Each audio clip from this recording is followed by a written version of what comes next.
Welcome to our channel. ఎక్కడైనా సరే అపోజిషన్లో ఉన్నటువంటి పార్టీ కానివ్వండి, ప్రతిపక్ష పార్టీ కానివ్వండి, ప్రజా సమస్యలపైన ప్రభుత్వం తీసుకునేటువంటి నిర్ణయాలపైన నిరసనలు వ్యక్తం చేస్తూ ఉంటాయి.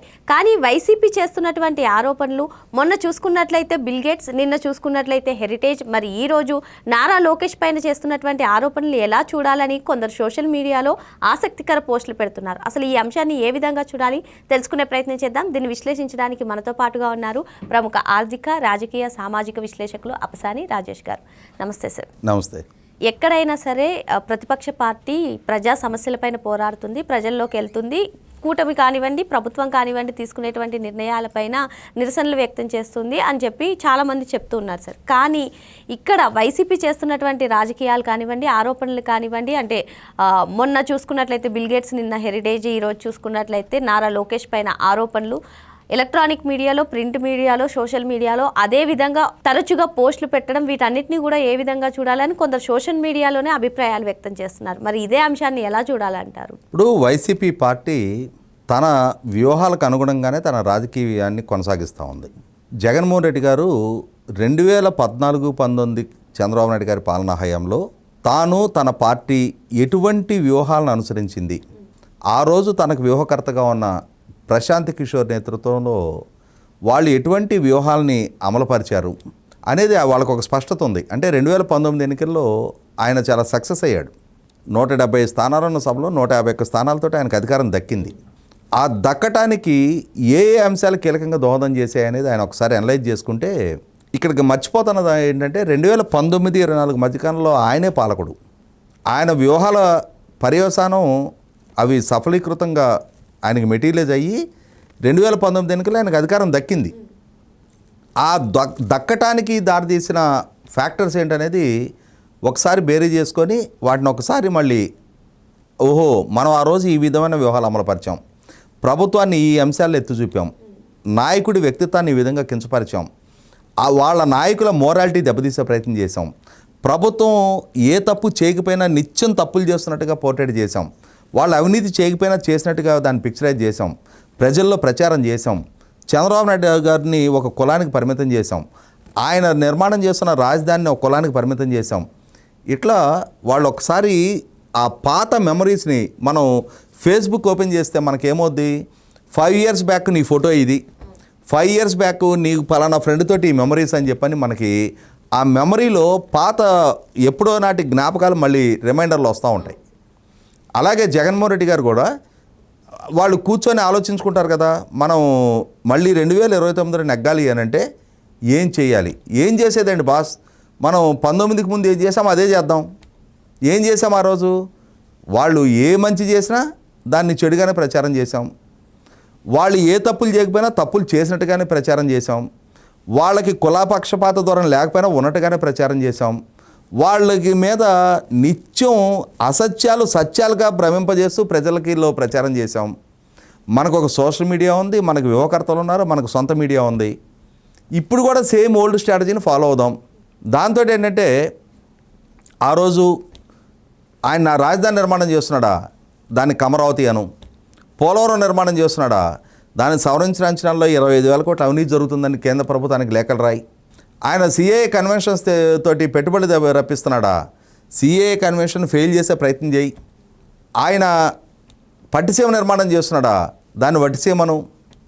మీ చిన్నాయన హత్య జరిగిందా, అది చంద్రబాబు నాయుడు చేయించాడను. లోకేష్ సిఏఏ కన్వెన్షన్స్లో పార్టిసిపేట్ చేశాడా, 25 లక్షల స్నాక్స్ తినేసాడను.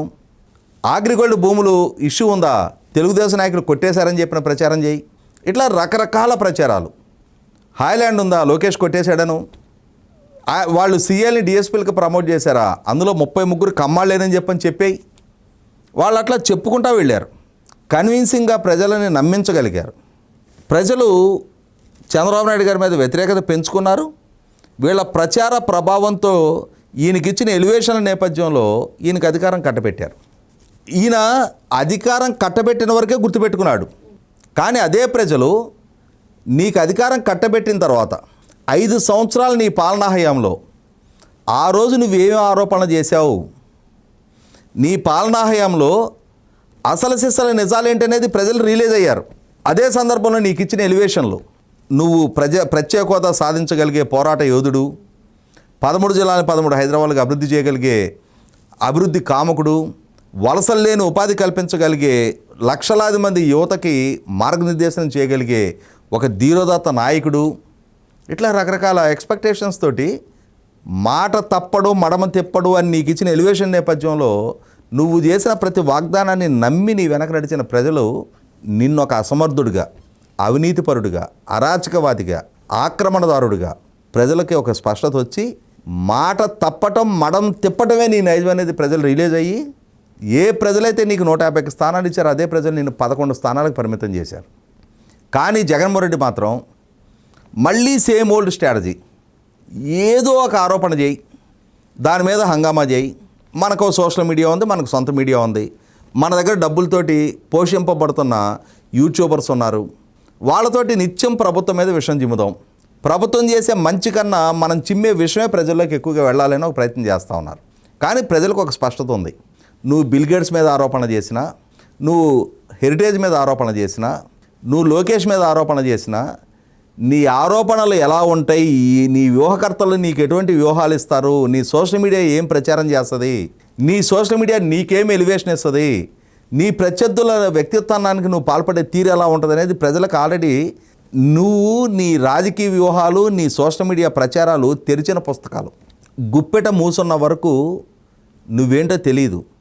కానీ 2019లో నీకు ప్రజలు అధికారం ఇచ్చిన తర్వాత ఆ గుప్పెట తెరవబడింది. నీ సామర్థ్యం ప్రజల ముందు ఆల్రెడీ ప్రూవెన్ ఫ్యాక్టర్. అటువంటి నువ్వు మళ్ళీ తిరిగి బిల్ గేట్స్ రాష్ట్రానికి వచ్చినా దురుద్దేశాలు ఆపాదించు, బిల్ గేట్స్ వ్యక్తిత్వానికి పాల్పడు. ఒక మాజీ శాసనసభ్యుడు, అలాగే కాంగ్రెస్ పార్టీలో రాష్ట్ర స్థాయిలో ఎన్ఎస్యుఏ అధ్యక్షుడిగా పనిచేసిన సుధాకర్ బాబుని ఒక కామెడీ పీస్ లాగా మార్చి, సుధాకర్ బాబుకి ఆ స్క్రిప్ట్ ఇచ్చే వాళ్ళకి ఒక మాజీ శాసనసభ్యుడి చేత, ఒక రాష్ట్ర స్థాయి గుర్తింపు ఉన్న నాయకుడి చేత ఏం మాట్లాడించబోతున్నాం అనేది గుర్తింపు లేదా? వాళ్ళకి ఆ స్క్రిప్టు ఆయనకు అందించే ముందు ఏ అంశాలు ప్రస్తావింపజేయాలనే గమనం లేదా? పోనీ ఈ సుధాకర్ బాబుకైనా వాళ్ళు ఇచ్చిన స్క్రిప్ట్ యథావిధిగా చదివేసే ముందు ఏ అంశాలు నేను ప్రస్తావిస్తున్నాననే గ్రహింపు అతనికి లేదా? బిల్ గేట్స్ వస్తే ఎన్ని సమోసాలు పెట్టారు, ఎన్ని టీలు ఇచ్చారు, ఎన్ని భోజనాలు పెట్టారు, ఏ కారు సమకూర్చారు, ఏ హోటల్లో రూమ్ బుక్ చేశారు, ఇవా ప్రశ్నించేది? ప్రస్తావించే అంశాలు ఇవా? ఆయన ఫ్లైట్కి ఎవరు టికెట్ పెట్టారు, ఎవరో టికెట్ పెడితే వచ్చే స్థాయి ఆ బిల్ గేట్స్ ఇది. అతను ప్రపంచ కుబేరుడు. 100 ఫ్లైట్లను నిలబెట్టు కొనగలిగే సంపద అతని దగ్గర ఉంది. అటువంటి ఆయన్ని పట్టుకొని $100 బిలియన్, 9 లక్షల కోట్ల రూపాయలు, 3 సంవత్సరాల ఆంధ్రప్రదేశ్ రాష్ట్ర బడ్జెట్ అతను అలా చారిటీ రూపంలో ప్రపంచవ్యాప్తంగా ఖర్చు పెడతా ఉన్నాడు. అతని నైజం నచ్చిన వారన్ బఫెట్ అనే ఇంకొక ప్రపంచ కుబేరుడు $40 బిలియన్ ఆయన సంపద కూడా ఈయనకు అందించాడు, నీ ట్రస్ట్ ద్వారా ఖర్చు పెట్టు అని చెప్పని.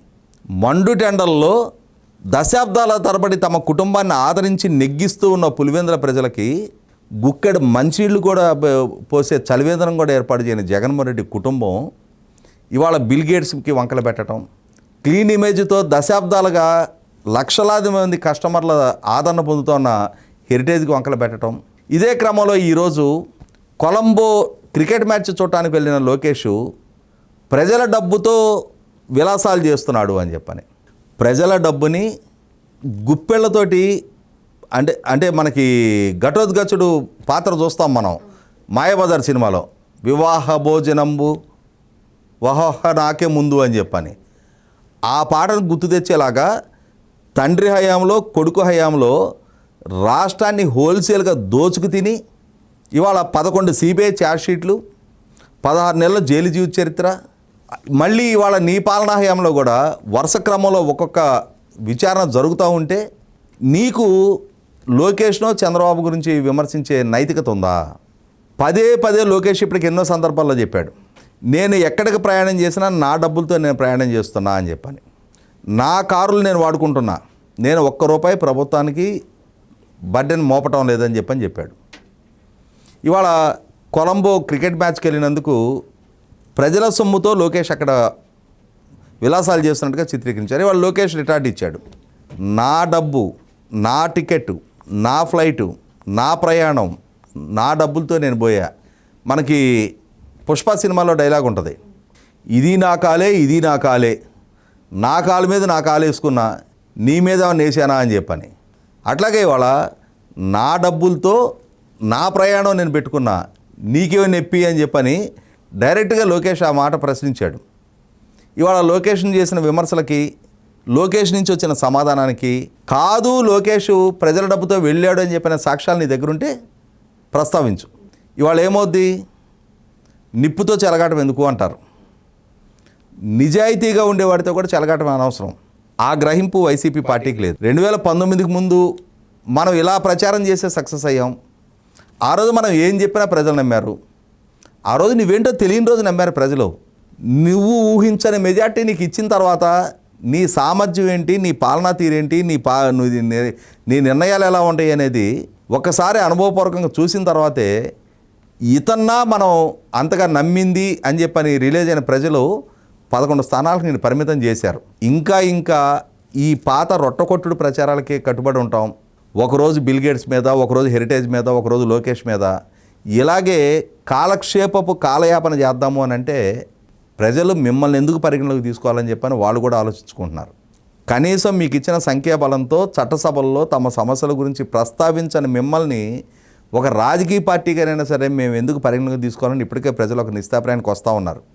అందులో ఆంధ్రప్రదేశ్ రాష్ట్ర పౌర సమాజపు రాజకీయ చైతన్యాన్ని వైసీపీ పార్టీ చాలా తక్కువ అంచనా వేస్తుంది. కళ్ళ ముందు 2004 నుంచి 2014 వరకు ఈ రాష్ట్రాన్ని పరిపాలించిన కాంగ్రెస్ పార్టీ ఒక్కసారి రాష్ట్ర విభజన నేపథ్యంలో దశాబ్ద కాలపు పాలక పార్టీని ఒక ఎంపీటీసీ స్థానంలో కూడా ఈ రాష్ట్ర ప్రజలు నెగ్గనివ్వాల. ఇంకా దశాబ్దం గడిచిపోయిన తర్వాత కూడా ఆ కాంగ్రెస్ పార్టీని అలాగే బొందపెట్టి ఉంచారు ఈ రాష్ట్రంలో. అటువంటి రాజకీయ చైతన్యం కలిగిన ఆంధ్రప్రదేశ్ పౌర సమాజాన్ని తేలికగా అంచనా వేసిన జగన్మోహన్ రెడ్డి మళ్ళీ ఆనాటి 2014-19 మధ్య నాటి విషపు చిమ్మే క్రీడలని ఇప్పుడు కూడా ఆడే ప్రయత్నం చేస్తున్నాడు. గత ఎన్నికల్లో 11 స్థానాలు ఇచ్చి పొరపాటు చేశామన్న ఆలోచనలోకి ప్రజలు వచ్చేశారు. ఇదే ఓరవడు వైసీపీ కొనసాగిస్తే ఇంకొక కాంగ్రెస్ పార్టీకి పట్టిన గతే వైసీపీ పార్టీకి కూడా, కాంగ్రెస్కి పట్టిన గతే వైఎస్ఆర్ కాంగ్రెస్కి కూడా పట్టడానికి పౌర సమాజం సిద్ధంగా ఉంది. ఓకే సార్, మరో అంశంతో మళ్ళీ కలుద్దాం. Thank you sir.